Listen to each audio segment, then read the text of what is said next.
primera experiencia con las bibliotecas se remonta un poco a la adolescencia. Yo era buena estudiante, pero cada tanto me cansaba de ir al colegio. Y entonces en Rosario, que es mi ciudad natal, me escapaba del colegio, daba una vuelta por ahí y luego me encerraba en la biblioteca. Siempre me llevaba un libro para leer, es decir, que mi descanso del colegio era refugiarme en la Biblioteca Argentina, que está en pleno centro de la ciudad, con una plaza que la antecede, un espacio estupendo, porque en el medio del ruido te encontrás con ese lugar de silencio, ¿no? Y para mí, yo adolescente, era muy importante, creo, ir a las bibliotecas, porque en un ámbito donde el cole a mucha gente no le gustaba leer y a mí me encantaba, era entrar de repente en la biblioteca y encontrarme con un montón de gente que era igual a mí, ¿no? O sea, probablemente eran estudiantes más grandes, pero bueno, estaba en juego toda esa cuestión de identificación que es tan importante en la adolescencia, ¿no? Y además era como un espacio de silencio, de recogimiento, pero en cierta manera como habitado por voces, ¿no? Todas esas voces potenciales de los libros que nos esperan para hablarnos.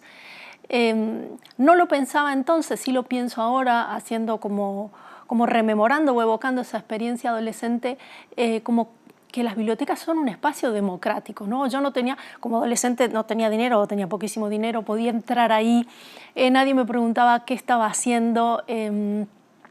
Como digo, probablemente toda la gente que estaba a mi alrededor o era gente mayor o eran estudiantes ya de universidad, pero yo me sentía ahí como muy recogida. Y para siempre creo que toda esa enorme cantidad de libros que tienen las bibliotecas públicas son un símbolo ¿no? que te hace pensar en la humildad, en todo aquello que no leíste, en todo aquello que no conoces, en todo eso que está latente y que corresponde y que uno quiere aprender, ¿no? La biblioteca también para mí es en este momento como un gran espacio de trabajo y de inspiración, ¿no? Siempre que me estanco escribiendo, me levanto, agarro un libro, leo y creo que encuentro de alguna manera cómo seguir caminando en la escritura, ¿no?